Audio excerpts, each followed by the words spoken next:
ద్వితీయోపదేశ కాండము 7వ అధ్యాయం 6వ వచనము నుంచి 11వ వచనం వరకు.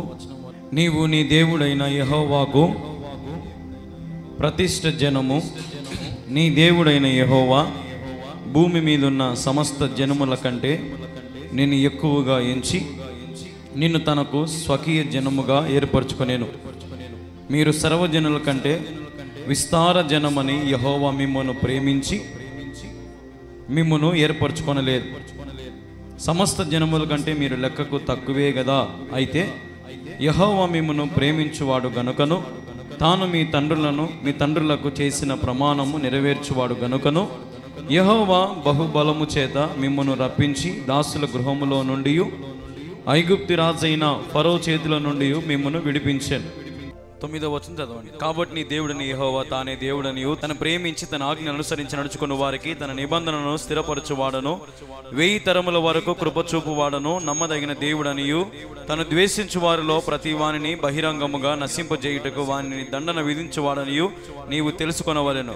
ఆయన తను ద్వేషించు వానిని విషయము ఆలస్యము చేయక బహిరంగముగా వానికి దండన విధించును. కాబట్టి నేను నీకు ఆజ్ఞాపించిన ధర్మము అనగా విధులను కట్టడలను మీరు అనుసరించి నడుచుకొనవలెను. చిన్న ప్రార్థన చేసుకుందాం. మా ప్రియమైన యేసుక్రీస్తు ప్రభువా, నీకు వేలాది వందనాలు, స్తోత్రాలు తండ్రి. ఇదిగో ప్రభువా, నీ సన్నిధిలో చేరి ప్రభువా ఈ సమయంలో నీ మాటలు ప్రకటిస్తూ ఉంటుండగా ప్రభువా, నేను మాట్లాడితే నిజంగా ఏ కార్యము జరగదు నాయన, నీవు మాట్లాడితేనే గొప్ప కార్యం జరుగుతుంది ప్రభువా. కాబట్టి నీవే నన్ను మరుగుపరచి నీవే నాతో మాట్లాడమని అతి శ్రేష్టమైన యేసుక్రీస్తు నామములో ప్రార్థించి స్తుతించి అడిగి వేడుకుంటున్నాము తండ్రి. ఆమేన్, ఆమేన్, ఆమేన్, హల్లెలూయా. దేవుని వాక్యాన్ని మనం చదివినటువంటి భాగాన్ని మనం గమనించినట్లయితే, నీవు నీ దేవుడైన యెహోవాకు ప్రతిష్ఠ జనము, నీ దేవుడైన యెహోవా భూమి మీద ఉన్న సమస్త జనముల కంటే నిన్ను ఎక్కువగా ఎంచి నిన్ను తనకు స్వకీయ జనముగా ఏర్పరచుకొనేను. హల్లెలూయా. ఇక్కడ దేవుడు ఇశ్రాయేలు ప్రజలతో మాట్లాడుతాం, తన ప్రజలతో. ఇప్పుడు మనమందరం ఎవరి ప్రజలము? దేవుని ప్రజలం. మనమందరం దేవుని ప్రజలం. కాబట్టి దేవుడు ఈరోజు నీతో నాతో కూడా మాట్లాడుతూ ఉన్నాడు. ఏమని మాట్లాడుతూ ఉన్నాడు అంటే, మనము ప్రతిష్ఠ చేయబడిన జనముగా ఉన్నాం. ఏం జనముగా ఉన్నామంట? ప్రతిష్ఠ చేయబడిన జనం. ఇప్పుడు ఉదాహరణకి మనకు గర్భఫలం ఒకరు దేవుడు ఇస్తే కొంతమంది అంటారు కదా, దేవా నాకు గర్భఫలం నీకు ప్రతిష్ఠించుకుంటున్నాను అని అంటారు కదా. అంటే ప్రతిష్ఠించుకోవడం అంటే సమర్పించుకోవడం, ఏర్పరచబడ్డం, ప్రత్యేకించబడ్డం కదండి. అలాగే ఇక్కడ మనం గమనిస్తే ప్రతిష్ఠ జనము, నీ దేవుడిని యెహోవా భూమి మీద ఉన్న సమస్త జనముల కంటే నిన్ను ఎక్కువగా ఎంచాడంట దేవుడు. హల్లెలూయా. ఈ సమస్త జనముల కంటే, ఈ ప్రపంచంలో ఉన్న సర్వ మానవులందరికంటే దేవుడు నిన్ను ఎక్కువగా ఎంచినాడంట. అక్కడ నిన్ను అన్నట్టు బాగా, నిన్ను అంటే నన్ను అనుకోండి, నేను అనుకోండి. నిన్ను దేవుడు ఎట్లా ఎంచుకున్నాడంటమ్మా? ఎక్కువగా ఎంచుకున్నాడంట. ఇప్పుడు ఉదాహరణకి మీకు ఎవరంటే బాగా ఇష్టం అని అడిగినాం అనుకో, మనం అందరి పేర్లు చెప్తామా? ఒక్కని పేరు చెప్తామా? ఒక్కని పేరే చెప్తాం కదా. ఒక్కని పేరే నాకు అందరి ఇష్టం అని అంటాం, కానీ నిజంగా అందరి మీద ఇష్టం ఉంటుందా? మనకు ఉండదు. మనకు ఒక్కరి మీదనే ఇష్టం ఎక్కువ ఉంటుంది. అలాగే యేసు ప్రభు కూడా, తండ్రి కూడా, ఈ రోజున తండ్రి కూడా ఇక్కడ మనం గమనిస్తే యెహోవా దేవుడు కూడా సమస్త జనముల కంటే ఆయన నిన్ను ఎక్కువగా ఎంచాడంట. హల్లెలూయా. బిగ్గరగా చెప్దాం హల్లెలూయా. ఎక్కువగా ఎంచి, ఇప్పుడు చూడండి, ఎంచి నిన్ను తనకు స్వకీయ జనముగా ఏర్పరచుకొనేను. హల్లెలూయా. ఆయన నిన్ను ఎంచుకున్నాడంట, అంటే నిన్ను సెలెక్ట్ చేసుకున్నాడు, నేను ఎన్నిక చేసుకొని తెచ్చి ఆయన సమూహంలో పెట్టుకున్నాడు, ఆయన జనములో పెట్టుకున్నాడు. ఇప్పుడు పోలీసు సెలక్షన్లు జరుగుతాయి కదా, పోలీసు సెలక్షన్కి ఎంతో మంది పోతారు, ఉద్యోగం రాయనికి పరిగెత్తనికి. కొన్ని వేల మంది యవనస్తులు, పెద్దవాళ్ళు, ఉద్యోగాలు ఉండేవాళ్ళు కూడా పోయి ఆడ ఉద్యోగం కోసం అప్లై చేస్తారు.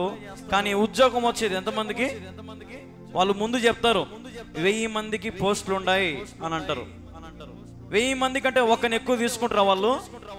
1000 మంది అంటే 1000 మందినే తీసుకుంటారు, సెలెక్ట్ చేసుకుంటారు అన్నమాట. ప్రతి ఒక్కరిని సెలెక్ట్, పరీక్ష పెట్టేటప్పుడు ఒక పరీక్ష పెడతారు, పరిగెత్తేది ఒక పరీక్ష పెడతారు. మళ్ళీ ఈ నుంచి ఒక 100 మీటర్లు అంటే ఒక 200-300 అడుగులు సడన్ గా పరిగెత్తాల. ఎవరు ముందు పోతే వాళ్ళు. లాంగ్ జంప్ చేయాల, ఎగరాల, ఫుట్బాల్, అది గట్టిగా ఒక బాల్ ఉంటుంది ఇసిరేసేది, ఆ బాల్ ఇసిరేయాలి. ఎన్నో పరీక్షలు పెట్టిన తర్వాత వాళ్ళకి ట్రైనింగ్ ఇచ్చి, ట్రైనింగ్లో తిండి లేక తిప్పలేక రాత్రి పగళ్ళు కష్టపెట్టి వాళ్ళు నలిచి లాస్ట్కు వాళ్ళ చేతిలో ఒక పత్రం పెడతారు, ఇక్కడ నుంచి నువ్వు ఉద్యోగం చెయ్యొచ్చు అని. అంతవరకు గ్యారంటీలే. ఒకవేళ వాడు ట్రైనింగ్లో నాకమ్మా ఈ ట్రైనింగ్ నాకు నచ్చలే, నేను ఎన్నికి పోతా అంటే వానికి పోలీసు ఉద్యోగం వస్తుందా? రాదు. ట్రైనింగ్లో కష్టమో నష్టమో పడి, భార్య బిడ్డలకు దూరంగా ఉండి, తల్లిదండ్రులకు దూరంగా ఉండి, కష్టపడి వాళ్ళు పెట్టే హింసలన్నిటి భరించి ఎన్నో రకాలుగా వేదనలు పడితే అప్పుడు వాళ్ళు ఉద్యోగానికి అర్హతలు అవుతారు. మీ అందరికీ ఇంకొక ఉదాహరణ చెప్తాను నేను, మీకు బాగా అర్థం కావాలంటే. మోడీ చుట్టూ నల్ల డ్రెస్ వేసుకొని ఉంటారు, మోడీ చుట్టూ అద్దాలు పెట్టుకొని ఉంటారు పోలీసు వాళ్ళు. ఓన్లీ మోడీ కోసమే వాళ్ళు తయారైనారనమాట. ఎస్పీజీ అంటారు వాళ్ళని. అంటే ఇప్పుడు మన ముంబైలో ఒక 5-6 సంవత్సరాల కిందట ఒక బాంబు దాడిలో పైన నుంచి దిగి హోటల్లోకి పోయి అందరినీ కాల్చి చంపినారు కదా నక్సలైట్లు అందరినీ, వాళ్ళని ఎస్పీజీ అంటారు. ఎస్పీజీ వాళ్ళ ట్రైనింగ్ ఎట్లుంటుందంటే, ఈరోజు ఉదయం లేచి ఫుల్ టిఫిన్ పెడతారు వాళ్ళకి, ఫుల్ టిఫిన్ వద్దన్నంత తినమంటారు. తిన్నాక ఒక అర్ధగంట గ్యాప్ ఇచ్చి రమ్మంటారు, అంతే. 4 రోజులు గ్రౌండ్లోనే ఉండాలి. ఫస్ట్ 10 కిలోమీటర్లు పరిగెత్తిస్తారు. పరిగెత్తించినాక మళ్ళీ గన్ను పట్టుకొని మళ్ళీ గన్ను చుట్టూ గ్రౌండ్ చుట్టూ తిరగాల. మళ్ళీ వెంటనే ట్రైనింగ్ ఉంటుంది, క్లాసులు ఉంటాయి. అట్లా మింద 72 గంటలు అంటే 44 రోజులు తిండి ఉండదు. ఇంకా ఓన్లీ ఫస్ట్ రోజు పెట్టిన టిఫినే. 4 రోజులు తిండి లేకుండా వాళ్ళని ఏం చేస్తారంటే, వాళ్ళ ట్రైనింగ్ ఎట్టిస్తారంటే, వాళ్ళకి తిండి టయానికి మన మాదిరి తినేదానికి ఉండదు. వాళ్ళకి ఎప్పుడు దొరికితే అప్పుడు ఆ గ్యాప్లో 5 నిమిషాలు అట్లా గౌక్యం తినేసి వెళ్ళిపోతారు. అట్లా అలవాటు చేస్తారు వాళ్ళకి. నీళ్ళల్లో 10 నిమిషాలు ఉంటారు వాళ్ళు, ఊపిరి పీల్చుకోకుండా 10-20 నిమిషాలు, అర్ధగంట పైన సేపు అయినా సరే నీళ్ళలో ఉండగలుగుతారు వాళ్ళు.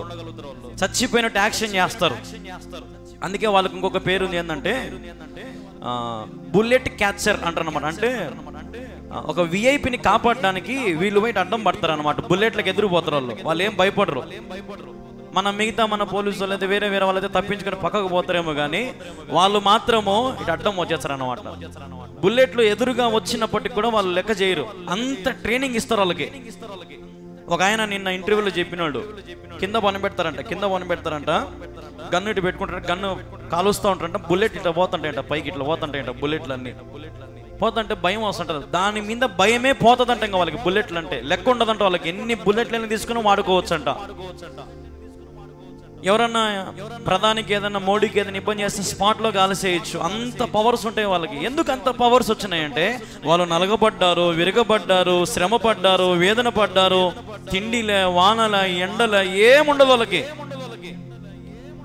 ఎంతసేపు వాళ్ళ గమ్యం ఏంటంటే, నా యజమాని నేను కాపాడుకోవాలా. ఎందుకు ఇప్పుడు నేను ఈ మాట చెప్పినా, దేవుడు మనల్ని కూడా ఇప్పుడు సమస్త జనములందరికంటే ఆయన నేనేం చేశాడంట, నిన్ను ఎంచుకున్నాడంట. ఎంచుకున్నాక నేను ఏం చేశాడంటే, దేవుడు తన స్వకీయ జనముగా ఏర్పరచుకున్నాడంట. హల్లెలూయా. ఆయన జనముగా ఇప్పుడు మనం ఉన్నాం. మరి ఇప్పుడు ఆయనను కాపాడుకునే బాధ్యత మన మీద ఉందా లేదా చెప్పాలమ్మా? ఉందా లేదా? ఉంది. ఈ రోజున ఆదివార దినాన్ని కూడా మనం దొంగలిస్తా ఉన్నాం. ఇందన ఒక పాట పెట్టాం మనం. ఆదివారం దినమున సాకులు చెప్తాం, ఆదివారం దినమున లేని పనులన్నీ పెట్టుకుంటాం, ఆదివారం దినమున ప్రభు సన్నిధికి రాకుండా ప్రభు సమయాన్ని దొంగలిస్తాము కదండి. ఎన్నో రకాలుగా ఆదివారం పూట ప్రభు సన్నిధికి రావడానికి కూడా మనకి ఈ రోజున సమయం లేదు, తీరిక లేదు, ఎన్నో పనులు, ఎన్నో ఆలోచనలు, నిర్లక్ష్యం, అశ్రద్ధ. రేపు దేవుడు ఒకవేళ నీ పరిస్థితులు స్థిరపరచకపోతే, దేవుడు ఒకవేళ నేను తన స్వకీయ జనముగా ఏర్పాటు చేసుకోకపోతే, ఆయన ఈ సమస్త జనములందరికంటే నేను హెచ్చించకపోతే, నిన్ను ఎంచుకోకపోతే నీ పరిస్థితి ఏంది? ఎక్కడికి పోతావు రేపు? ఈరోజు ఇది శాశ్వతమైనది కాదు, దేవుడు ఇచ్చేవి శాశ్వతమైనవి. ఆయన నిన్ను ప్రేమతో చెప్తా ఉన్నాడు. ఏంటంటే చూడండి, ఇప్పుడు 7వ వచనం, మీరు సర్వజనముల కంటే విస్తార జనమని యెహోవా మిమ్మును ప్రేమించి మిమ్మును ఏర్పరచుకొని లేదంట. గుర్తుపెట్టుకోండి. కొంతమంది అంటారు కదా, మేము దేవుని చేత ఏర్పరచబడిన వాళ్ళం అన్నా, మేము దేవుడు మమ్మల్ని మాకు అన్ని దేవుడు ఇచ్చినాడన్నా. నీ టాలెంట్లు, నీ కథలన్నీ చూసి దేవుడు ఏర్పాటు చేసుకోలే నిన్ను. ఎందుకు ఏర్పాటు చేసుకుంటా మరి చూడండి, ఎందుకు ఏర్పాటు చేసుకున్నాడంట? సమస్త జనముల కంటే మీరు లెక్కకు తక్కువే కదా. సమస్త జనముల కంటే మనం ఏందంట లెక్క తక్కువ. అలా తక్కువలో నువ్వు ఉండాలి కదా. ఎక్కువ వాళ్ళతో నీకేం పని? ఎక్కువ వాళ్ళు లాస్ట్ తిరిగి నరకానికి పోయేటోళ్ళే వాళ్ళు. తక్కువ ఎక్కడ ఉంటుందో అక్కడ రా. అక్కడ పాపం ఉండదు, మోసం ఉండదు, అన్యాయం ఉండదు, లేదంటే దొంగతనాలు ఉండవు, వ్యభిచారం ఉండదు, ఏది ఉండదు అటువంటి చోట. విస్తారమైనటువంటివి ఎక్కడైతే ఉంటాయో అక్కడ ఖచ్చితంగా పాపం ఉంటుంది. ఇరుకులో విశాలత ఉంటుంది. విశాలతలో అసలు ఇరుకే ఉండదు. ఆలోచన చేయాలి. ఈ రోజున దేవుడు మన ఎదుట 2 మార్గాలు పెట్టి ఆయన ప్రజలకు చెప్తామన్నమాట. ఈ రోజున ఆయన నేను ఎంచుకోవాలని ఆశపడతా ఉన్నాడు. ఆయన చేత ఎంచబడండి అమ్మా. మీరు ఎందుకు ఊరికి వదిలిపెట్టుకుంటారు దేవుణ్ణి? ఆయన మిమ్మల్ని ఏర్పాటు చేసుకోవాలనుకుంటా ఉన్నాడు. ఒక టీము. ఒక మేస్త్రికి బేల్దారులు కావాలా, బడు మనుషులు కావాలా, సిమెంట్ కలిపేటోడు కావాలా, ఇసుక మోసేటోడు కావాలా, ఇటుకలు అందించు అందరు కావాలా, అప్పుడు మేస్త్రి అంటారు. అవునా కదా? నేను మేస్త్రిని అంటే నీ కాడ ఎంతమంది ఉన్నారంటే నా కాడ ఎవరు లేరంటే పోరా కూలికి పోరా అంటారు. మేస్త్రి అంటే మేస్త్రి దగ్గర ఎవరు ఉండాలా? టీం ఉండాలా. ఈరోజు యేసయ్య కూడా తండ్రి కూడా మనల్ని ఒక టీముగా, తన స్వకీయ జనముగా ఏర్పాటు చేసుకోనికి ఆశపడతా ఉన్నాడు. అంత గొప్ప ప్రేమ యేసయ్యది. సమస్త జనముల కంటే నేను ఎక్కువగా ప్రేమించాలని ఆశపడుతున్నాడు తండ్రి. ఎంత గొప్ప ప్రేమ అమ్మ యేసయ్యది. చూడండి ఆ మాట ఇప్పుడు 8వ వచనం, అయితే యెహోవా మిమ్మల్ని ప్రేమించువాడు గనుకను. ఏంటంటే యెహోవా మిమ్మల్ని ఏం చేస్తున్నాడంట? మిమ్మల్ని ప్రేమిస్తున్నాడంట. దేవుడు మనల్ని ప్రేమిస్తున్నాడు. ఏం చేసినామని ఆయన మనల్ని ప్రేమించాలమ్మా? నాకు అర్థం కాదు. ఏం చేసినాం మనము? ఇప్పుడు మనం అంటాం, ప్రభా వాళ్ళకంటే నేను ఎక్కువ చేయి, ప్రభా వీళ్ళకంటే నేను ఎక్కువ చేస్తాడు. ఆయన ఎందుకు చేయడు? ఆయన నేను ఎంచుకోవాలని ఆశపడుతున్నాడు. తన స్వకీయ జనముగా చేసుకోవాలని దేవుడు ఎంతగానో ఆశపడతా ఉన్నాడు. ఆయన నిన్ను ప్రేమించుచున్నాడు గనుకను. చదవండి ఇప్పుడు, ఆయన నిన్ను ప్రేమించుచున్నాడు గనుకను, తాను మీ తండ్రులకు చేసిన ప్రమాణం నెరవేర్చువాడు గనుకను, యెహోవా బహుబలము చేత మిమ్మును రప్పించి దాసుల గృహములో నుండి, ఐగుప్తి రాజైన ఫరో చేతిలో నుండి మిమ్మును ఏం చేశాడంట? మిమ్మును విడిపించే దేవుడు మన యేసయ్య. హల్లెలూయా. మన తండ్రి విడిపించే దేవుడు. తండ్రి మనల్ని విడిపించే దేవుడు. ఎక్కడి నుంచి విడిపించినట్టు తన ప్రజల్ని? ఇప్పుడు ఇశ్రాయేలు ప్రజల్ని ఎక్కడి నుంచి దేవుడు విడిపించినాడమ్మా? ఐగుప్తు రాజు ఎవరు? ఫరో రాజు. ఫరో రాజు అంటే ఎంత కఠినమైన వాడు తెలుసా? దాదాపుగా 430 సంవత్సరాల పైగా దేవుని ప్రజలను బందీ చేసుకున్నాడు అన్నమాట. దాసులను చేసుకున్నాడు. పనివారిగా, సొత్తులుగా, ఎవరైనా తోక దిప్పితే చంపేటట్టుగా, ఎవరైనా ఎక్కువ మాట్లాడితే వారిని కించపరిచేటట్టుగా ఎంతో కఠినమైన శిక్షల గుండా బంధించబడినటువంటి బానిసలను, ఇశ్రాయేలు ప్రజలను దేవుడు విడిపించినాడు. హల్లెలూయా. మనల్ని విడిపించలేడా? నీ బానిసల నుంచి, నీ బానిస సంఖ్యల నుంచి దేవుడు నిన్ను విడిపించలేడా? ఆయన నిన్ను ఎంచుకోవాలని ఆశపడుతున్నాడు. ముందు ఆయన ఎన్నికలో ఉండు. నేను రాత్రి ఒక ఉదాహరణ చెప్పిన మీకు. అందుకే రోజు వచ్చి మీకు అన్ని అర్థమవుతాయి. మీకు రోజు రారు, మీకేం అర్థం కాదు. తక్కువ నీదని చెప్తే మీరు మైండ్ మీకు బలు పెరగదు. నేను దినం ఒకటి చెప్పినా. నేను ఏం చెప్పినా మీకు? ఇప్పుడు మీరందరూ కూడా నల్ల చీరలు కట్టుకొని వచ్చారు అనుకో, ధనం మొక్కది తెల్ల చీర కట్టుకొని వచ్చింది అనుకో, నా సూపు ఎవరు తిక్కుపోతుంది? నల్ల చీర కట్టుకొని తిక్కిపోతుంది, ఈమె తెల్ల చీర ఈమె తిక్కిపోతుంది. ఎందుకు? ఆమె ప్రత్యేకంగా వచ్చింది. దేవుడు కూడా అంతే. రేపు మనలందరినీ కూడా అందరిని చూసినప్పుడు ఇదో వీడు ప్రత్యేకంగా, కళ్యాణం ప్రత్యేకంగా ఉన్నాడే, గంగయ్య ప్రత్యేకంగా ఉన్నాడే, మేరీ ప్రత్యేకంగా ఉంది అని ఒక్కొక్కరిని దేవుడు జనాలలోంచి తీసి ఏరుకొని పక్కన పెట్టుకుంటాడు. తన స్వకీయ జనమా, నూరా నూరా నూరా నూరా నువ్వు అంగవో, నువ్వు తరంగా నువ్వు నూరా. మనం షార్ట్లో ఉండే బియ్యం ఇటు ఇసిరేసినప్పుడు పనికిరానంటే ఏం చేస్తాం మనము? మనము అన్నంలో వేసుకొని తింటామా? రాళ్ళు వేసుకుంటామా? రాళ్ళు వేసుకుంటే అప్పుడు నీ భర్త ఏమంటాడు? ఏమి బుద్ధి లేదన్నా, చెరిగినవా లేదా, ఏ పనులలో రాయబడి పనులు ఊడిపోయినాయి, తిట్టించుకోవాల్సి వస్తుంది కదా. ఈరోజు మనం ఆలోచన చేయాలి. ఇప్పుడు దేవుడు మనల్ని ఏర్పాటు చేసుకుంటాడంట ప్రజలందరి మధ్యలో నుంచి. నూరా నూరా నూరా నూరా అటు ఏర్పాటు చేసుకోవాలంటే నువ్వు అందరితో పాటు నల్లగా ఉంటే కాదు. నీ జీవితము, నీ హృదయము, నీ శరీరము దేవునికి ఒక హిమము కంటే తెల్లగా కనపడాలా, పరిశుద్ధంగా కనపడాలా, పవిత్రంగా కనపడాలా. అబ్బా బిడ్డ, నువ్వు కొంచెములో నమ్మకంగా ఉన్నావు, బలా నమ్మకమైన మంచి దాసుడా, నా దగ్గరికి రా, నువ్వు నా స్వకీయ జనముకి రా. ఇశ్రాయేలు ప్రజలను బానిసత్వాన్ని విడిపించిన దేవుడు ఈ లోకములో నీ బానిసత్వాన్ని దేవుడు విడిపించలేడా? ఈ లోకంలో నీ శ్రమలను దేవుడు విడిపించలేడా? ఈ లోకంలో నీ బాధలను దేవుడు తీసివేయలేడా? విడిపించలేడా? అస్సలుగా ముందు ఆయన చేతిలో ఉండమ్మా. నువ్వు అన్ని జరిగిపోతాయి నీ జీవితంలో. నువ్వు ఊహించని కార్యాలు, నువ్వు అనుకోని కార్యాలు నీ జీవితాన్ని దేవుడు జరిగిస్తాడు. ముందు ప్రత్యేకంగా ఉండు, స్పెషల్గా ఉండు. నువ్వు ఇప్పుడు హోటల్కి పోతాము, హోటల్ పోయినప్పుడు బిర్యానీ ఇదే అంటావా, స్పెషల్ బిర్యానీ ఇదే అంటావా? బిర్యానీ ఏంది, ఎప్పుడు ఇంటికాడ తింటావు కదా, స్పెషల్ బిర్యానీ ఇదే అంటే. హోటల్కి పోతే ఏం చెప్తాము? స్పెషల్ బిర్యానీ. టీ షాప్కి పోతే ఏం చెప్తాము? Special tea, strong tea. అంటే నువ్వేమో అన్ని మంచి మంచి ఏరుకోవచ్చు, ఒక బట్టల షాప్కి పోతే బట్టలు అన్ని నీ ముందర నేర్చాడు, అన్ని తెచ్చుకుంటావా? ఏది ప్రత్యేకంగా ఉంది, ఏది కట్టుకుంటే బాగుంటుంది, ఏది పద్ధతిగా ఉంది అనేది మనం ఆలోచన చేసుకున్నదని కొనుక్కుంటాం. నీకేంత తెలివి ఉంటే నేను చేసినానికి ఎంత తెలివి ఉండాలా? నువ్వే అంత టెక్నిక్గా ఇది ఎంత పడుతుందన్నా, అదెంత పడుతుందన్నా, ఇదెంత పడుతుందన్నా అని నువ్వే అంత టెక్నిక్గా అడిగి అయిగొని ఈగొని అన్ని నువ్వు దాచిపెట్టుకుంటావే. మరి ఆయన దాచిపెట్టుకోవాలనుకుంటున్నాను నిన్ను తన స్వకీయ జనముగా.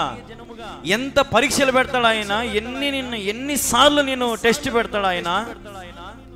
ప్రతి టెస్టులో నువ్వు పాస్ కావాలా.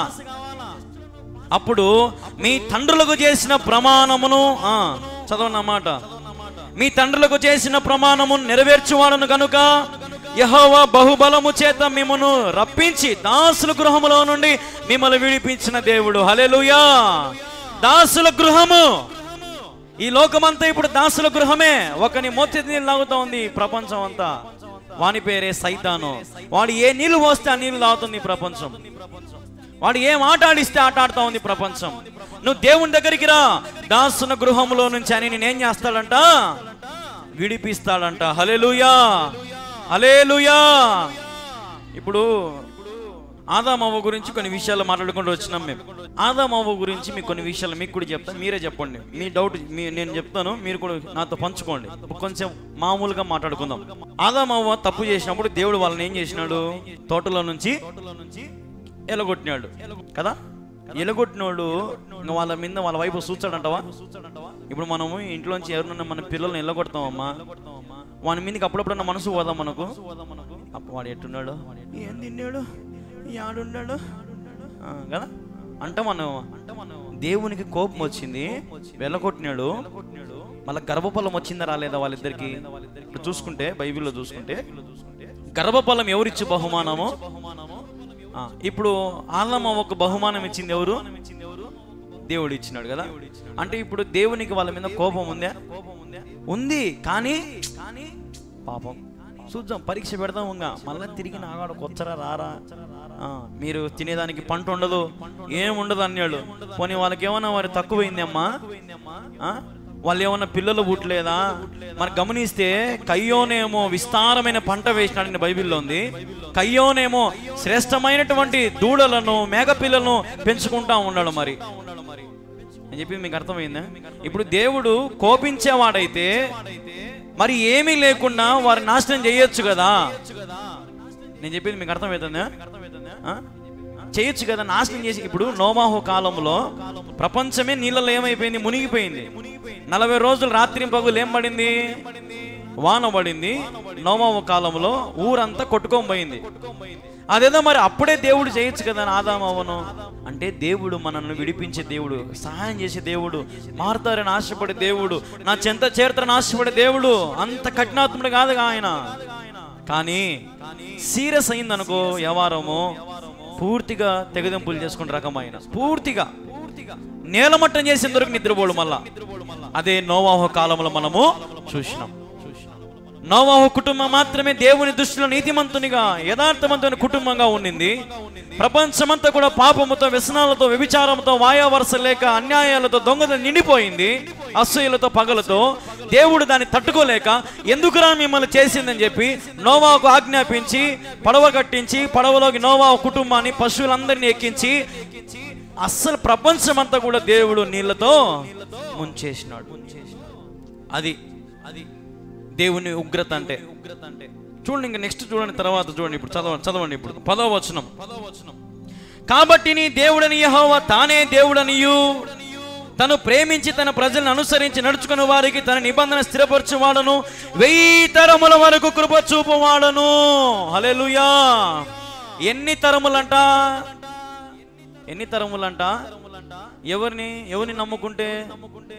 దేవుని నమ్ముకుంటే 1000 తరముల వరకు. అంటే నీ బిడ్డల బిడ్డలు బిడ్డల బిడ్డలు బిడ్డల బిడ్డలు ఇంకా 1000 తరాల వరకు వాళ్ళ మీద ఏముంటదంట? అమ్మా, ఏముందమ్మా? కృప చూపువాడు. ఏముందంట? ఆడేముంది?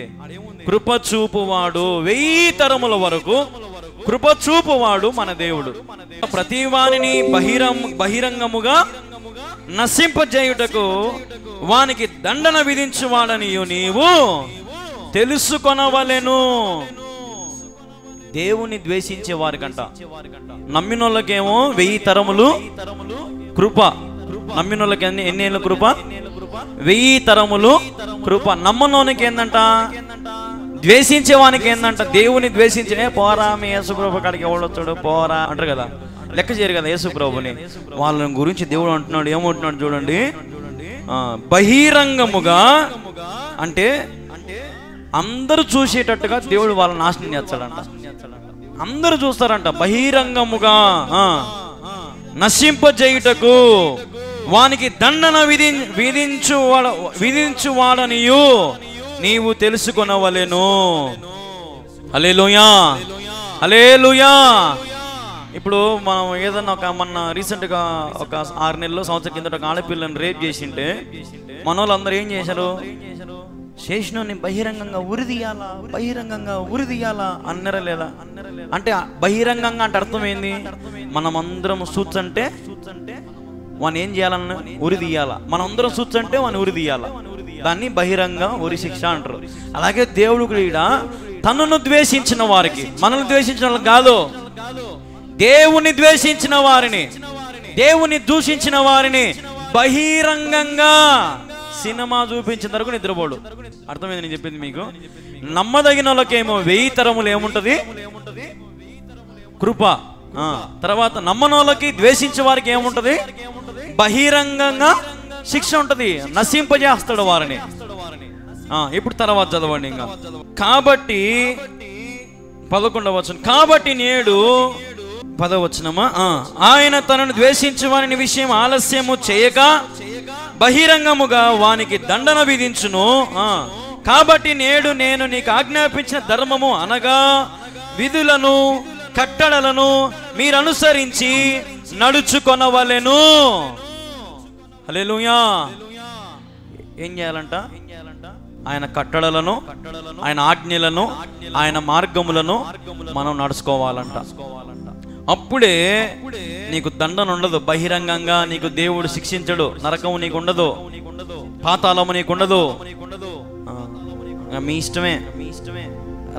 రానున్న రోజులన్నీ దగ్గరికి రాబోతా ఉన్నాయి. దేవుని సన్నిధి రాబోతా ఉంది. అంత్య దినాలు రాబోతా ఉన్నాయి. ప్రభు రాకడ సమీపించబడతా ఉంది. ఆయన ఏ క్షణం నేను రావచ్చు. ఆయన దొంగ వలే వచ్చిన వాక్యంలో ఉంది. ఆయన చెప్పి రాడు. ఫోన్ చేసి నేను వచ్చన్నా, అన్నం చేసి పెట్టి ఇంటికాడ అన్నాడు ఆయన. మనం అంటాం, అరే నేను వచ్చన్నా మధ్యాహ్నం అన్నం చేసి పెట్టి అంటాం కదా మనం. అట్ట చెప్పడం ఆయన అకస్మాత్తుగా దేవుడు వచ్చినప్పుడు మనం ఎత్తబడాలా. సమస్త జనముల కంటే ఆయన మనల్ని ఏం చేయాలా? ఎన్నుకోవాలా. హల్లెలూయా. ఎన్నుకుండే గుంపులో మనం ఉండాలమ్మా. అదే నేను చెప్పేది మీకు. నా ప్రసంగాలు ఎప్పుడు అయ్యే ఉంటాయి. మనం దేవునికి తగినట్టుగా ఉండాలా, దేవుని దగ్గర ఉండాలా, దేవుని బ్యాచ్ మనం, ఆయన టీములో మనం ఉండాలా. మనం సైతాన్ కానీ టీములో ఉంటే వాడు మనల్ని కాపాడలేడు. వాడు మన నరకానికి అప్పగించేంత వరకే వాని పనే అది. ఎవరిని పరలోక రాజ్యానికి పోనీయకుండా వారిని తీసుకుపోయి నరకంలో వేసే పని వానిది. దేవుని పని ఏంటంటే దాసుల గృహములో నుండి వారిని విడిపించే దేవుడు. హల్లెలూయా.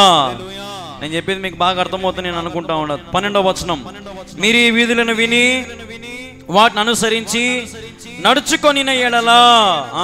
మీరు నేను చెప్పింది విని, నేను చెప్పిన మాటలు మీరు అంగీకరించి, నేను చెప్పినట్టు మీరు నడుచుకుంటే నీ దేవుడైన యెహోవా తాను నీ పితరులతో ప్రమాణం చేసి నిబంధన నెరవేర్చు నీకు కృప చూపును. మన దేవుడు మన పితరులైన వారికి ఇచ్చిన ప్రమాణము ఇప్పటికీ ఆయన నెరవేరుస్తాడు.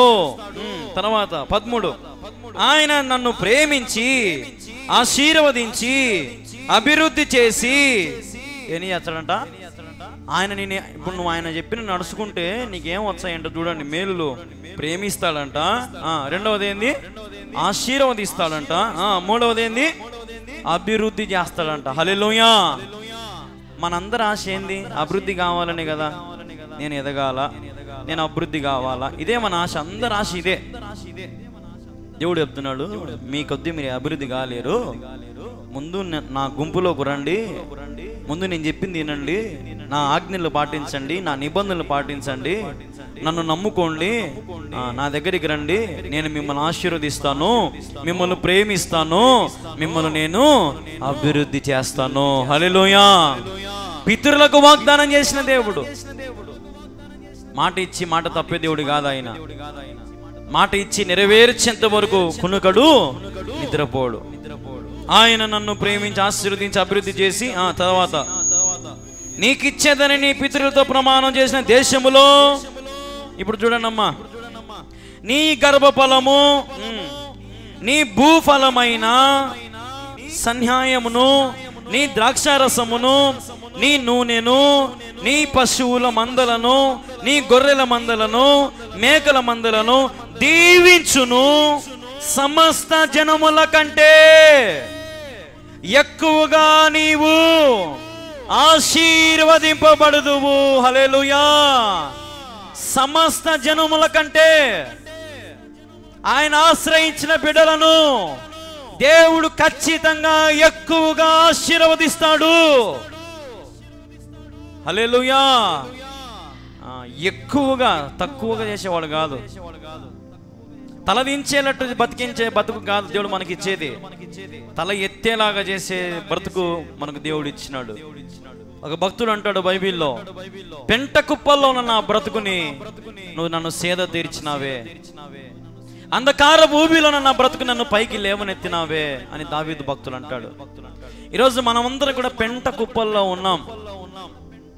పెంట కుప్పలో నుంచి బయటికి రా. నేను ఒక చిన్న సాక్ష్యం చెప్తా. మేరీని నాతో పంచుకు తన సాక్ష్యం చెప్పింది నాతో. నేను రాత్రి ఒక చిన్న సాక్ష్యం చెప్పింది, అది మీకు నేను చెప్తాను. చెప్పలేకపోయినా నేను చెప్తా ఒక చిన్న సాక్ష్యం తన గురించి. మందిరం కడగడము, మందిరంలో పనులు చేయడము, మందిరంలో పాటలు పాడడము, దేవుని మీద భక్తి విశ్వాసం ఎక్కువ నాకు ఉండింది.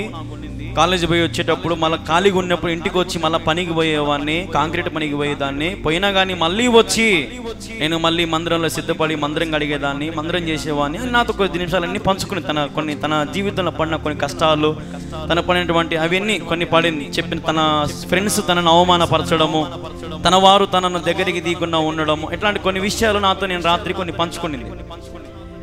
నేను అప్పుడు తనకు ఒక మాట చెప్పిన, నువ్వు అనుకుంటా ఉండవు దేవుడు నిన్ను హెచ్చించి తన ఆలయంలో నిన్ను పెట్టుకున్నాడు అని చెప్పిన. హల్లెలూయా.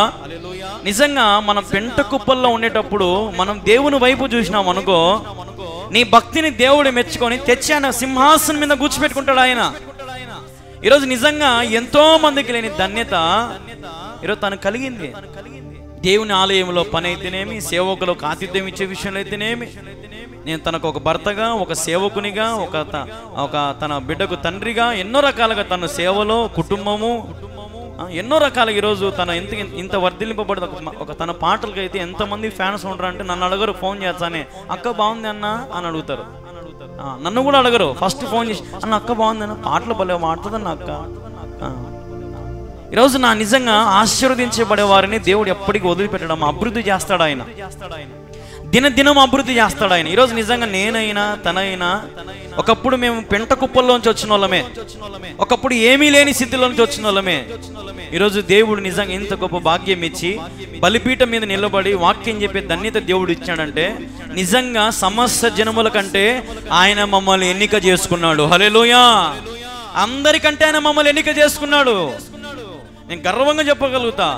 అందుకే నాకు ఒక నమ్మకం ఏంటంటే సమస్త జనముల కంటే ఆయన ఎక్కువగా అభివృద్ధి చేసేంత వరకు నిద్రపోడు, అందరికంటే అభివృద్ధి చేసేంత వరకు నిద్రపోడు ఆయన. అది మాత్రం పక్కా. ఎందుకంటే నమ్మదగిన వాని వైపు మేము ఉన్నాం, నమ్మదగినటువంటి దేవుని వైపు మేము నిలబడి ఉన్నాం. ఆయన మమ్మల్ని అభివృద్ధి చేస్తాడు, ఆయన మమ్మల్ని పోషిస్తాడు, ఆయన మమ్మల్ని దీవిస్తాడు, ఆయన మమ్మల్ని ప్రేమిస్తాడు, ఆయన మాకు కావలసినవన్నీ కూడా చేసి మమ్మల్ని ఆశీర్వదించే దేవుడు మాకున్నాడు. ఉదాహరణకి మీరు ఏమి ఇచ్చినా ఏమి ఇవ్వకపోయినా మాకు నిజంగా ఎప్పుడు ఆకాశ వాకిలు దేవుడు తెరిచే పెట్టింటాడు. అడుగుతే చాలు పడిపోయి ఉంటాయి. ప్రభా స్తోత్రం, ప్రభా స్తోత్రం. ఈరోజున మన జీవితంలో మనం కూడా పెంటకుప్పలు నేనేం పెంటకుప్పలు లేనన్నా, ఎంత మంచి బతికి అనుకున్నా, నాకు ఎంత మంచి పేరు ఉందనుకున్నా, నాకు ఎన్ని ఉన్నాయనుకున్నా, బంగారు అంత సీనే లేదు. తగ్గించుకో, నేను పెంట కుప్పల్లో ఉన్నాను యేసయ్యా, నన్ను లేవనెత్తు, నన్ను అభివృద్ధి చేయి ప్రభువా, నన్ను నీ జనముగా, నీ స్వకీయ జనముగా ఏర్పరచుకో ప్రభువా. నీ సంఘములో నేను కూడా ఒక పిల్లర్ లాగా, ఒక స్తంభం లాగా ఉండాలి ప్రభువా, సహాయం చేయి ప్రభువా. నా బిడ్డలు నీ సంఘములో వాడబడాలి తండ్రి అని, నీ బిడ్డలను ప్రభు సన్నిధిలో వాడబడేట్టు చెయ్యి. వానికి ఏదైనా నేర్పియండి, ఆ బాబుకి ఆ పాపకి ఏదైనా దేవుని సన్ని పని నేర్పియండి. ఎవరైనా వీడిని ఉండి పని చేసిరా, పొద్దున్నే పో, సాపులు అయిపో, అవి పని నేర్పియాలా మన బిడ్డలకి దేవుని పని. అప్పుడు వాడు చిన్నప్పుడు ఎన్ని శ్రమలు పడ్డా, ఎన్ని ఇబ్బందులు పడ్డా దేవుడు వాడిని అభివృద్ధి చేసేంతవరకు నిద్రపోడు. దేవుని సన్నిధిని మనం ఎంత ప్రేమిస్తే ఆయన నేను అంతకంటే ఎక్కువగా ప్రేమిస్తాడు. హల్లెలూయా, హల్లెలూయా. ఇప్పుడు మనిషికి ఒక మాట, గొడ్డుకు ఒక దెబ్బ. మీరందరూ మనుషులని నాకు తెలుసు, కానీ ఇంకా మీలో కొంచెం అవిధేయత ఉంది, అల్ప విశ్వాసం ఉంది, ఇంకా కొంచెం వేషధారణ భక్తి ఉంది, ఇంకా మీలో కొంచెం మందికి దేవుడు అంటే భయం లేదు, ఇంకా మీలో కొంచెం మందికి దేవుడు అంటే ఇంకా పూర్తిగా అవగాహన లేదు. అందుకే మీకు అర్థం కావడం లేదు దేవుని గురించి. దేవుణ్ణి ప్రేమించు వారికి ఆయన ఏ కొదవా చేయడు. దేవుని ప్రేమించడం నేర్చుకోండి. ఫస్ట్ లవ్ గాడ్, దేవుణ్ణి ఎక్కువ ప్రేమించండి. మనుషులను ప్రేమిస్తే వాళ్ళు ఏం నీ మీద ఉలకపోయారు, గుర్తుపెట్టుకో. దేవుని ప్రేమిస్తే నువ్వు ప్రేమించిన దానికంటే 100 రెట్లు తిరిగి ఆయన నిన్ను ప్రేమించగలడు. నిన్ను విడిపించే దేవుడు ఆయన. నువ్వు మరణ పడకలో ఉంటే మరణ పడకలో నుంచి నీ లేవనెత్తగలవాడు ఆయన. హల్లెలూయా, హల్లెలూయా. రండి చదవండి 14. సమస్త జనుల కంటే ఎక్కువగా నీవు ఆశీర్వదింపబడుదువు. ఇప్పుడు చూడండి అమ్మా, నీలో మగవానికే గాని ఆడదానికే గాని గొడ్డుతనం ఉండదు. పాస్టర్ గారు మాకు గర్భఫలం లేదండి, ప్రార్థన చేయండి. ఎందుకు మీకు గర్భఫలం కలగదంటే మీ ఇంట్లో గర్భఫలం కలిగనీయకుండా ఒక అపవాదం ఉంది. ఒక సైతాన్ గాడు మీ ఇంట్లో కూర్చున్నాడు, మీ గర్భఫలం రానియకుండా. మీరు గొడ్రాలుగా ఉండాలని, మీరు గొడ్డుల్లాగా ఉండాలని, మీకు బిడ్డలు కలగకూడదని.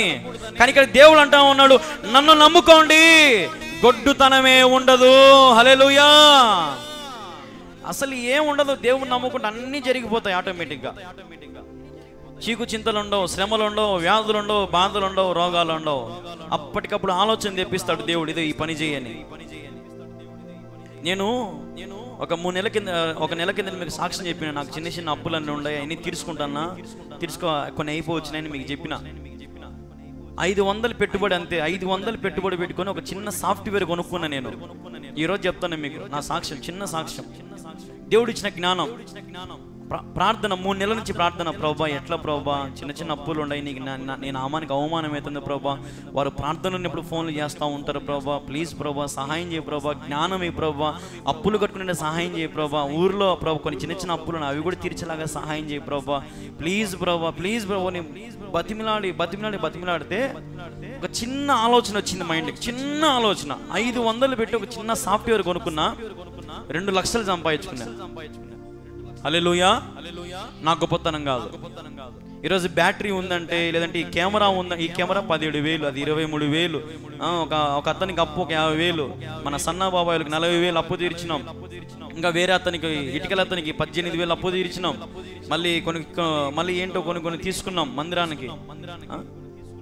ఈ లైట్లు అయితేనేమి, పైన లైట్లు అయితేనేమి, కరెంటు వైరింగ్ పని అయితేనేమి, ఎన్నో జరిగిపోయినాయి. ఎంతటితో? 500 పెట్టుబడితో. ఎంతటితో?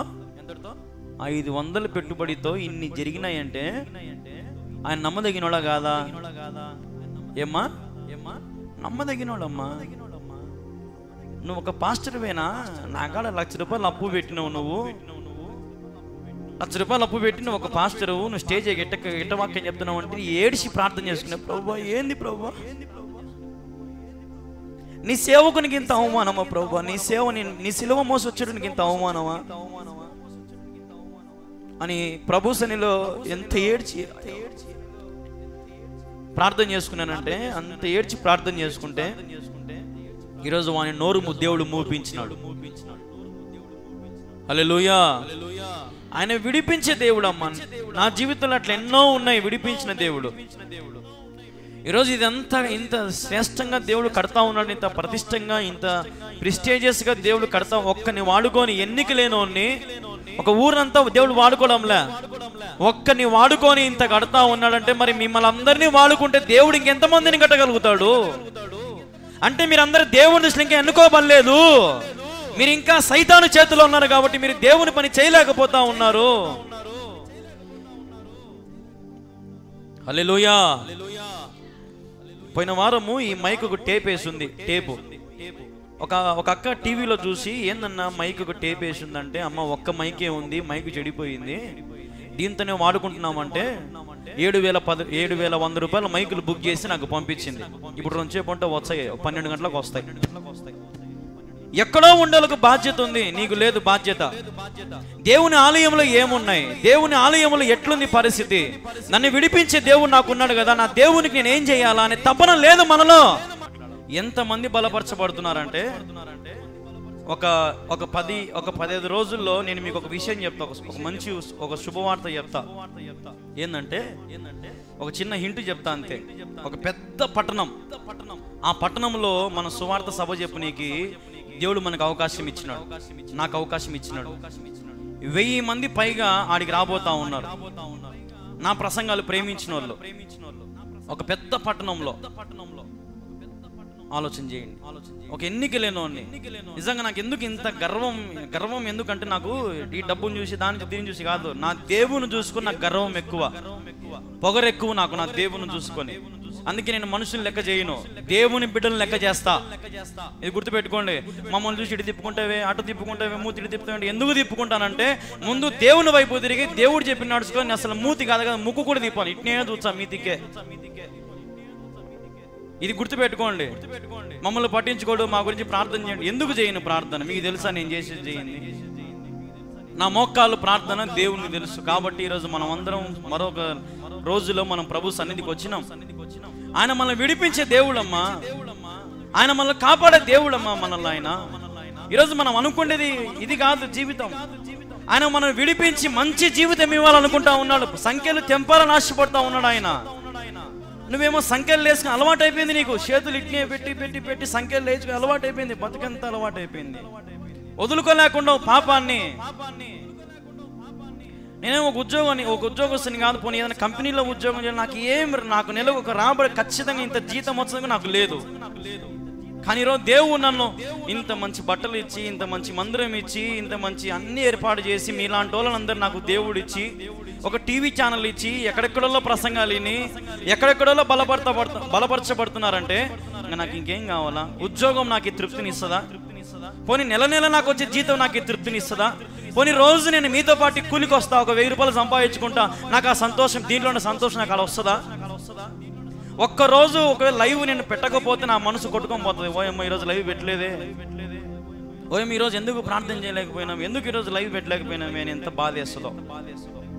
ఈరోజు మీకు ఎందుకు దేవుని గురించి అర్థం కావట్లేదు, నాకు పెద్ద క్వశ్చన్గా ఉంది, నాకు అర్థం కావడంలే. ఎందుకు మీరు సమయానికి ప్రభు సన్నిధికి రాలేకపోతున్నారు? ఎందుకు మీరు ప్రభు దగ్గరికి సమయానికి వారంలో ఆదివారం వచ్చి ఆదివారమే రావాలి ఎందుకు అనుకుంటా ఉన్నారు? మధ్యలో ఎందుకు రారు? ఏమి మీ ప్రాబ్లం, ఏమి మీ సమస్య? ఈ దేనికి మీరు రావడం లేదు దేవుని సన్నిధికి? ఆయన మిమ్మల్ని విడిపించలేడని మీకు నమ్మకం లేదా? ఆయన మిమ్మల్ని తప్పించలేని మీకు నమ్మకం లేదా? ఆయన మీ జీవితాలను బాగు చేయలేడని మీకు నమ్మకం లేదా? ఎందుకు మీరు ప్రభువుని నిర్లక్ష్యం చేస్తూ ఉన్నారు? ఎందుకు ప్రభువుని మీరు అట్లా పక్కన పెట్టినారు? ఏదో వచ్చినామమ్మా, పోయినామమ్మా, కానికేసినామో, అయిపోయిందమ్మా. జీవితం ఎక్కడ మార్చబడింది? బ్రతుకు ఎక్కడ మార్చబడింది? స్థాయి ఎక్కడ మార్చబడింది? ఈరోజు మనం ఆలోచన చేయాలి. చూడండి, ఇప్పుడు తర్వాత ఒక మాట చూడండి, తర్వాత వెళ్ళంగా ఎంత డీప్గా ఉంటుందంటే సబ్జెక్టు చూడండి ఒకసారి. నీ పశువులనైనను ఉండదు, యెహోవా నీ యొద్ద నుండి సర్వ రోగములను తొలగించి. ఎన్ని రోగాలంట? సర్వ రోగాలు దేవుడు ఏం చేస్తాడంట? తొలగిస్తాడంట అమ్మా, సర్వ రోగాలు. ఇప్పుడు ఎయిడ్స్కు మందు లేదు, కానీ దేవుని దగ్గరకు వస్తే ఎయిడ్స్ పోతుంది. క్యాన్సర్కు మందు లేదు, దేవుని దగ్గరకు వస్తే క్యాన్సర్ బాగా అయిపోతుంది. సర్వ రోగములను మన పితరులకు ప్రమాణం చేసిన దేవుడు నేటికి ప్రమాణం నిలబడతాడు. ఆయన నీ జీవితం అనుభవించి అది ఏ రోగమైనా సరే, తలనొప్పి కా నుంచి ఏదే నొప్పి అయినా సరే దేవుడు తీసేస్తాడు. నీ కడుపులో గడ్డలు ఉన్నాయేమో, కిడ్నీలో రాళ్ళు ఉన్నాయేమో, దేవుడు తీసేస్తాడు. నీ గర్భసంచి బాగలేదేమో, గర్భఫలం కలగకుండా నీ గర్భానికి అడ్డుపడతా ఉందేమో, నీ గర్భసంచిని బాగు చేయగలడు దేవుడు. నీ మోకాళ్ళ నొప్పులు ఉన్నాయి, నీ మోకాళ్ళ నొప్పులు తీసేస్తాడు. ఏందనుకున్నావు దేవుడు అంటే? పరిగెత్త ప్రభు దగ్గరికి రా. ఇది నేర్చుకో. ముందు నువ్వు ఏం చేయొద్దు, ప్రభు దగ్గరికి పరిగెత్త వచ్చి కూర్చునేది నేర్చుకో. వాక్యం ఇది నేర్చుకో, వాక్యం చెప్పినట్టు బ్రతికేది నేర్చుకో, ఆజ్ఞలను పాటించు, నిబంధన పాటించు. ఈరోజు నువ్వు తక్కువై ఉండొచ్చు. అన్నా మేము చర్చికి వచ్చి మేము బతకలేకపోతున్నాం అన్నా, అన్నా మేము చర్చికి రావాలనుందన్నా, మళ్ళీ కూలి పోతుందన్నా, మరి ఏం తినాలన్నా, ఏం చేయాలన్నా. ఈరోజు నువ్వు తక్కువైపోవచ్చు. అందరూ ఇప్పుడు సపోజ్ ఇంకా డబ్బు లేదు, వాళ్ళందరూ సంపాదించుకొని మేడలు కట్టి కోటలు కట్టింటారు. నువ్వు చిన్న గుడిసెలో ఉంటావు, కానీ నువ్వు ఎవరిని సంపాదించుకున్నావు? ఏమ్మా, ఎవరిని సంపాదించుకున్నావు నువ్వు? వాళ్ళు సంపాదించుకున్నారా దేవుణ్ణి? మరి నువ్వు వాళ్ళతో పోటీ పెట్టుకుంటే నువ్వు దేవుణ్ణి సంపాదించుకోగలుగుతావా? సంపాదించుకోగలుగుతామా? సంపాదించుకోలేము. శుక్రవారం పూట ఉపవాస ప్రార్థన ఉంటుంది, బాగా రావచ్చు. శుక్రవారం పనికి పోయి శనివారం ఇంటికి అంటారు. ఏం ప్రయోజనం అది? దేవుడు చిన్న చిన్న పరీక్షలు పెడతాడు మనకు, చిన్న చిన్నవే. మా వాడు ఈ గవర్నమెంట్ స్కూల్లో కంటే ఈ ప్రైవేట్ స్కూల్లో బాగా వచ్చాయి మార్కులు అని నమ్మకంతో చేర్పించాం. ఆడ సార్ కొడతాడు, తిడతాడు, అన్ని మనం ఆలోచన చేస్తామా? నా బిడ్డకు చదువు రావాలి సార్, నువ్వేం చేస్తావో చేయి సార్ అంటే నీ బిడ్డ గురించి ఏమో నీకు అంత ఆలోచన ఉంది, నీకు మాత్రం ఆలోచన లేదు. నీకు దేవుని చదవద్దు, దేవుని ప్రార్థన వద్దు, దేవుని గురించి వద్దు, కానీ నీకేం కావాలంటే డైరెక్ట్గా పరలోకం కావాలి. స్ట్రిక్ట్గా ఉండే స్కూల్లోకి చేరు, స్ట్రిక్ట్గా ఎక్కడ ఉంటుందో అక్కడ చేరు. మంచి జ్ఞానం దేవునికి ఇస్తాడు. ఇది స్ట్రిక్ట్ స్కూల్, ఇది లూజ్ వదిలే స్కూల్ కాదు. ఇది లూజ్గా అటు వదిలేసి అబ్బా అందరు నా బంధువులే కదా, అందరు మా అత్త, మా మామ, మా అయ్య, మా చిన్నమ్మ, మా పెద్ద అమ్మాయి కదా, మా అక్కే కదా, మా నాయనే కదా, మా అమ్మే కదా, చూసి చూన్నట్టు వదం అనే రకం కాదు నేను. వీడికి ఎక్కినాక నేను మీ అందరికీ ఒక ఆత్మీయమైన తండ్రిని. ఎప్పుడైతే నుంచి దిగుతానో అప్పుడు నేను మీ వాణ్ణిగా అయి ఉండొచ్చు. కానీ ఇప్పుడు గుర్తుపెట్టుకోండి, కల్లూరికి వచ్చింది ఏదో నా వాళ్ళు ఉండరని నేను రాలే. దేవుడు పంపించింటే వచ్చిన, సేవ చేయాలని ఆశతో వచ్చిన, ఆయన పరిచర్య చేయాలని వచ్చిన, ఆయన పరిచర్యను తుద ముట్టించాలని వచ్చిన. కాబట్టి పరిచర్యలో మాత్రం తగ్గేదే ఉండదు, దేవుని విషయంలో తగ్గేది ఉండదు. సీరియస్గా మనం దేవునిలో బలపడితే, ఇప్పుడు చూడండి నా మాట, సమస్త జనముల కంటే నిన్ను దేవుడు ఏం చేస్తాడంట? ఏం చేస్తాడు? నేను ఎక్కువగా చేస్తాడంట. ఇప్పుడు మేడలోని వైపు చూస్తున్నావు, బాగానే ఉంది. చర్చికి రాకుండా, దేవుని సన్నిధికి రాకుండా వాణితికి చూసి నువ్వు మేడలు కట్టాలి, కోటలు కట్టాలని ప్రయాసపడతా ఉన్నావు. కానీ దేవుడు ఏం చేస్తాడంటే, నిజంగా ఎవరైతే భక్తి చేస్తారో వీళ్ళందరినీ దేవుడు పడేసి వీని దేవుడు ఏం చేస్తాడు? లేపుతాడు. అప్పుడు దేవుడు కలిగినోడు గొప్పోడా, దేవుడు లేనోడు గొప్పోడా? ఏమ్మా, దేవుడు కలిగినోడు గొప్పోడు. ఉదాహరణకి ఎంతో పెద్ద పెద్ద ఉద్యోగస్తులు, ఇంజనీర్లు, ఒక ఆయన అయితే రీసెంట్గా ఐఏఎస్ రిటైర్డ్ అయిన ఒక ఆయన, పెద్ద ఆయన ఐఏఎస్ అంటే కలెక్టర్ రిటైర్డ్ అయిన ఒక ఆయన వైజాగ్ దగ్గర. పెద్ద పెద్ద ఉద్యోగస్తులు, కరెంట్ డిపార్ట్మెంట్లో పనిచేసే వాళ్ళు, లేదంటే వేరే వేరే వాళ్ళు, పోలీస్ డిపార్ట్మెంట్లో పనిచేసే వాళ్ళు, గ్యాస్ కంపెనీలలో పనిచేసే వాళ్ళు, ఇట్లా చాలా మంది పెద్ద పెద్ద ఉద్యోగస్తులు పాస్టర్ గారు, కళ్యాణ్ బాబు గారు వందనాలండి, మా కోసం ప్రార్థన చేయండి, మా పరిస్థితులు బాగలేవండి, ప్రార్థన చేయండి. ఇప్పుడు ఎవరు గొప్ప? దేవుని సంపాదించుకున్న నేను గొప్పనా, లోకాన్ని సంపాదించుకున్న వాళ్ళు గొప్పనా? ఇప్పుడు ఫోన్లు ఎవరికి వచ్చి, నేను వాళ్ళకి చేశానా, వాళ్ళు నాకు చేశారా ఫోను? అంటే ఇప్పుడు దాని అర్థం ఏంటి? నా దగ్గర ఎవరు ఉన్నారు? ఇప్పుడు నేను ఎవరిని సంపాదించుకున్నాను? దేవుని సంపాదించుకున్నాను. హల్లెలూయా. దేవుడు నీ పక్షముగా ఉండగా నీకు వ్యతిరేకంగా రూపించబడిన ఏ ఆయుధము దేవుడు వర్ధిల్లింప చేయుడు. హల్లెలూయా. అది రోగమైనా, అది ఏదైనా సరే దేవుడు తప్పిస్తాడు. తన ప్రజలను, ఇశ్రాయేలు ప్రజలను తప్పించిన దేవుడు నిన్ను తప్పించలేడమ్మా. యేసు ప్రభు దేవుని సంపాదించుకోండి అమ్మా. ఇప్పుడు నుంచి అన్నా మీకు 2 చేతులు జోడించి చెప్తున్నా, దేవుని సంపాదించుకోండి. ఏం సంపాదించుకుంటారమ్మా? ఒక రోగం వచ్చి హాస్పిటల్కి పోతే మొత్తం వాడు పోసి రావాలమ్మా, మనము ఏం ఉండదమ్మా. అప్పుడు దేవా అనాల్సిందేనమ్మా. కాబట్టి అన్నీ పోయే బదులు అన్నీ పోయిన తర్వాత ఆలోచన చేసే బదులు పోకముందే ఒకసారి ఆలోచన చేయండి అమ్మా. మీ ఆత్మీయ తండ్రిగా చెప్తున్న మాట ఇది. దేవుని సంపాదించుకోండి అమ్మా, యేసు ప్రభుని సంపాదించుకోండి అమ్మా. పరలోక రాజ్యానికి చేరండి, దానికి మార్గం ఇల్లు కట్టుకోండి అమ్మా, దావ ఏర్పాటు చేసుకోండి అమ్మా పరలోకానికి. అది కానీ మనకు కావాల్సింది. ఈ లోకంలో మనకి ఎందుకమ్మా? వాళ్ళతో వీళ్ళతో మనకు పోటీలు ఎందుకమ్మా? ఉన్నదాంతో కొంచెం కానీ లేమ్మా, గంజినీళ్ళు కానీ లేమ్మా, తృప్తి పడండి అమ్మా. ఎందుకమ్మా మనకు లేనిపోయిన ఆశలు? దేవుని ఎందుకు పోగొట్టుకుంటావమ్మా? ఎవడన్నా వచ్చి ఈరోజు పొరపాటున ఆదివారము, నాకు ఆడికి ఎవరు పనికి రాలే, నువ్వు వచ్చవేమో చెప్పు, నీకు 1500 ఇచ్చా అంటేనే మనం తోక ఊపుతా పోతాం. నాకు అర్థం కాదు అన్నా. ఈరోజు ఆదివారం అన్నా, నేను దేవుని బిడ్డనన్నా, బల్లలో చేయి వేయాలన్నా, నాకు దేవుడి తప్ప ఇంకేం వద్దన్నా, రేపు వచ్చా అన్నా ఏమనుకోవాకన్నా. అక్క సుడుక్క, ఈరోజు నువ్వు వచ్చే నేను నా పనిలో పెట్టుకుంటా. నువ్వు కానీ ఈ పొద్దు రాకపోతే నువ్వు నా కాడికి వద్దనే వద్దు, నా కాడి నువ్వు తీసుకున్న అడ్వాన్స్ ఎన్నికి ఇచ్చేయి అన్నా. ఎన్నికైనా ఇచ్చగానే పనికి మాత్రం రాని. నాకు దేవుడు ఎక్కడోసారి పని చూపిస్తాడన్నా. అట్లాంటి మాటలు ఎప్పుడైతే నీ నోట్లోంచి వచ్చాయో ఎదుటోడు భయపడి అక్క ఊరికి అనలేక, సర్లేక, రేపే రాలేక అని మూసుకొని పోతాడు. హల్లెలూయా. అట్లాంటి మాటలు రావాలా మన నోట్లో నుంచి.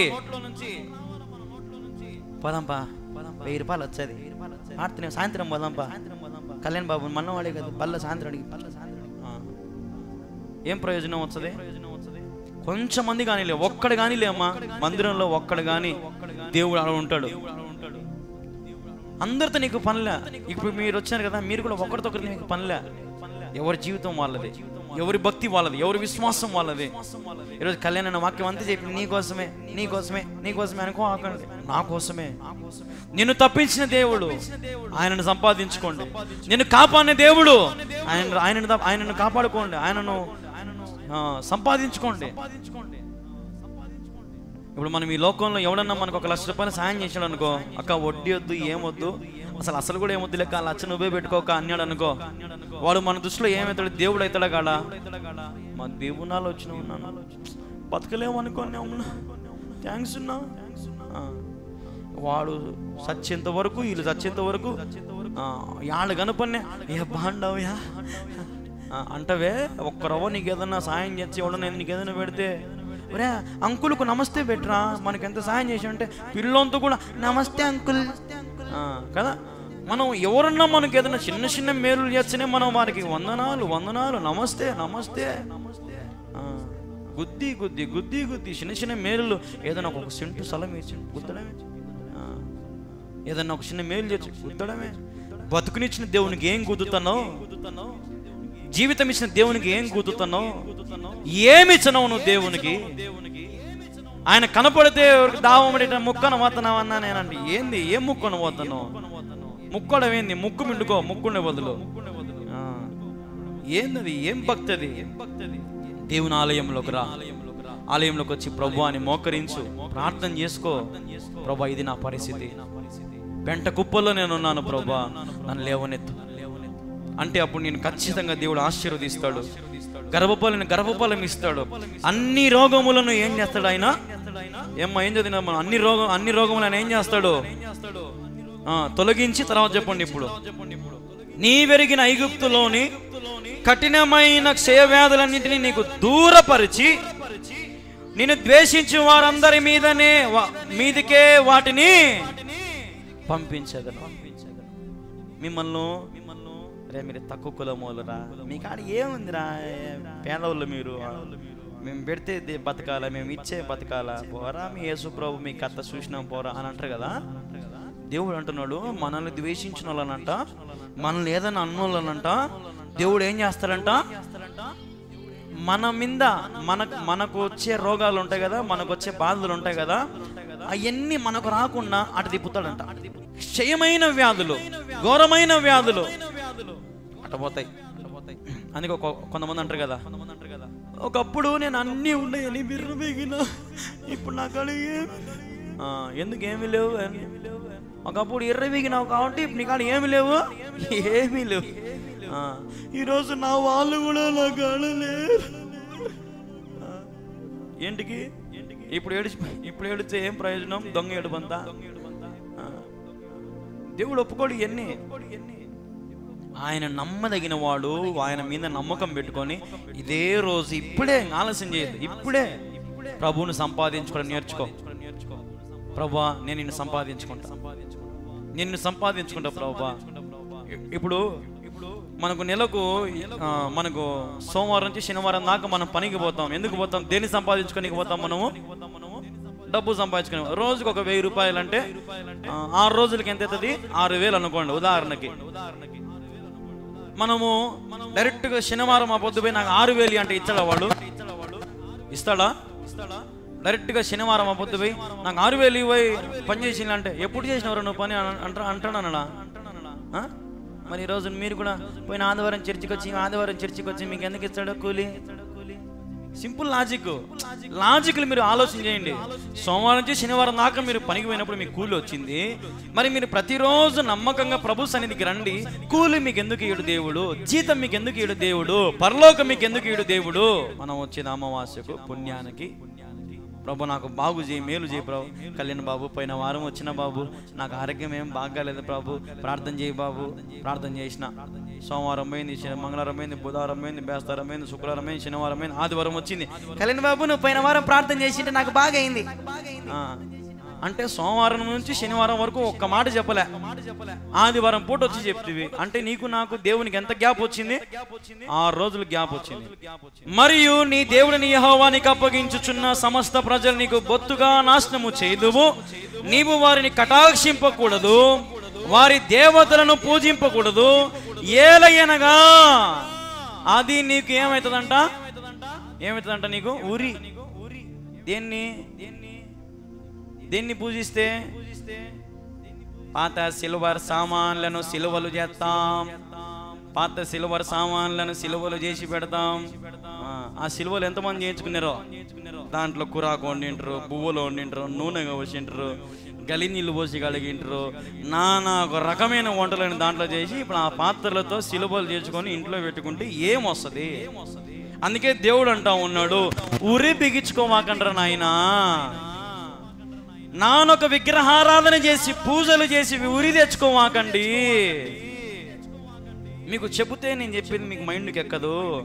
ఇప్పుడు ఉదాహరణకి మీరు ఇంకొక మాట వినండి. బైబిల్లో ఒక ఆజ్ఞ ఉంది కదా, 10 ఆజ్ఞల్లో, నీవు దేనినైనాను విగ్రహమునైనాను ఆరాధన చేయకూడదు, పూజించకూడదు అని ఆజ్ఞల్లో ఉంది. ఇప్పుడు నేను ఉండమ్మా, ఒరే మీరందరూ తాగాకండ్రా అని నేను తాగుతున్నా అనుకో, వాళ్ళందరూ నా మాట వింటరా? ముందు నువ్వు మానుకోరా మళ్ళీ మాకు చెబుతూ అని అంటారు కదా.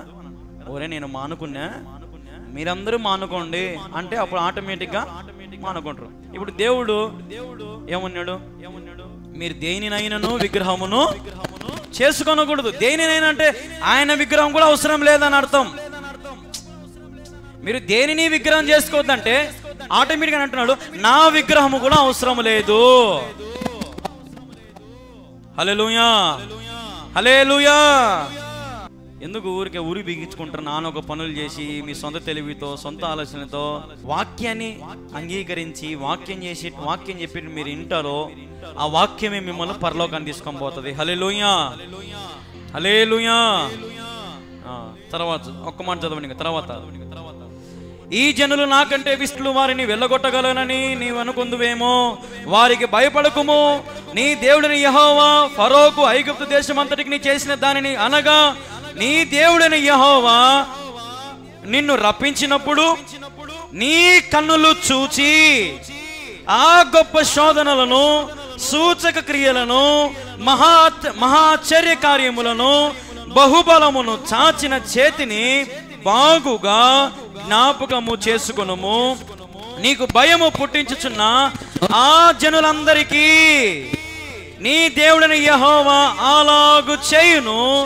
మరియు మిగిలిన వారును నీ కంటబడగా దాగిన వారును నశించు వరకు నీ దేవుడైన యెహోవా వారి మీదికి పెద్ద కందిరీగలను పంపును. ఏం పంపుతాడంట?